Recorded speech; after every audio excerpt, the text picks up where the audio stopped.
चुनाव हो और भगवान की एंट्री ना हो, क्या कभी ऐसा हो सकता है? जी नहीं। दरअसल यूपी की राजनीति में भगवान श्री कृष्ण की एंट्री हो गई है। कैसे, कहा और क्यों, हम आपको बताएंगे। नमस्कार, स्वागत है आपका लाइव यूपी पत्रिका में। मैं गौरी त्रिवेदी। रोज मेरे सपने में आते हैं श्री कृष्ण और कहते हैं कि यूपी में सपा की सरकार आ रही है, अखिलेश यादव। दरअसल अखिलेश यादव की प्रेस कॉन्फ्रेंस चल रही थी, सवाल और जवाब का सिलसिला जारी था।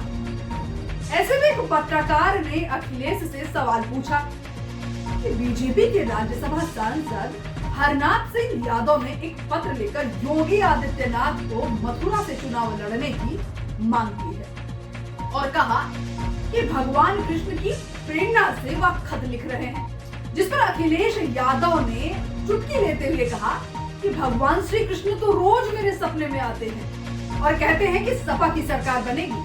आपको बता दें कि इससे पहले अखिलेश यादव की लखनऊ गोसाईगंज में परशुराम की मूर्ति का अनावरण करते हुए देखे गए थे। यहाँ उन्होंने पूजा अर्चना की थी और इससे पहले अखिलेश यह भी कह चुके हैं कि अगर उनकी सरकार होती तो अब तक राम मंदिर बन गया होता।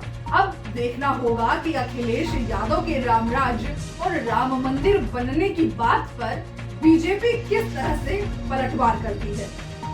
आपको बताते चले कि सोमवार को विभिन्न पार्टियों के अलग अलग नेताओं ने समाजवादी पार्टी का दामन थामा। यह कार्यक्रम लखनऊ में आयोजित किया गया। लखनऊ में समाजवादी पार्टी के दफ्तर पर आयोजित किया गया था। इसमें बहराइच से बीजेपी की वर्तमान विधायक माधुरी वर्मा ने भी सपा का दामन थामा है। यह बीजेपी के लिए तो बहुत बड़ा झटका माना जा रहा है। इसके अलावा अंबेडकर नगर से पूर्व सांसद राकेश पांडे ने भी समाजवादी पार्टी का दामन थामा है।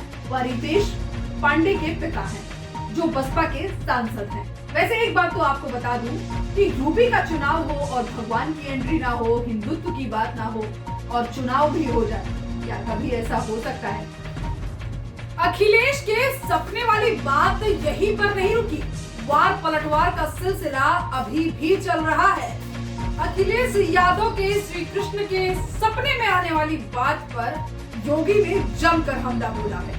दरअसल योगी आदित्यनाथ ने अलीगढ़ के कासिमपुर पावर हाउस में 660 मेगावाट की परियोजना सहित करीब 7,000 करोड़ लागत की 113 परियोजनाओं का शिलान्यास व लोकार्पण किया।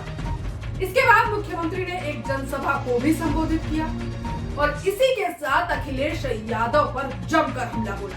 जब यहाँ पर हम इस पावर प्रोजेक्ट का स्वयं उपस्थित होकर के लोकार्पण कर रहे हैं, कुछ लोगों को लखनऊ में सपने आ रहे होंगे और उनके सपने में भगवान कृष्ण आ रहे होंगे और कह रहे होंगे कि अरे अपने नाकामयाबियों पर अब तो रो जाओ। उत्तर प्रदेश के मुख्यमंत्री योगी आदित्यनाथ ने कहा कि जब हम स्वयं उपस्थित रहकर इस पावर प्रोजेक्ट का शिलान्यास कर रहे हैं तो कुछ लोगों को रातों में सपने आ रहे हैं और उनके सपने में कोई और नहीं बल्कि भगवान श्री कृष्ण स्वयं आ रहे हैं। सपने में श्री कृष्ण आकर कह रहे होंगे कि अखिलेश यादव, अरे अपनी नाकामयाबियों पर अब तो रो जाओ, जो तुम नहीं कर पाए वह यूपी में बीजेपी की सरकार ने कर दिया है।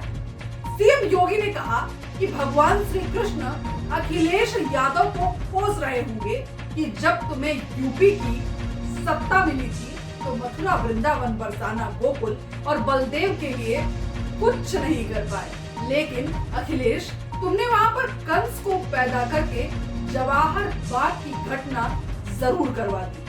योगी ने और कहा कि भगवान श्री कृष्ण से कोई मतलब नहीं था तुम्हारा।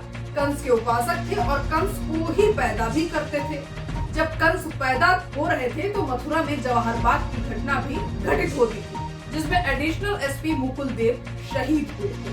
तो यूपी चुनाव नजदीक है, ऐसे में वार पलटवार का सिलसिला जारी रहेगा और यूपी चुनाव से जुड़ी सभी प्रकार की खबरें देखने के लिए लाइव यूपी पत्रिका को सब्सक्राइब करें व हमारे साथ लगातार बने रहें। नमस्कार।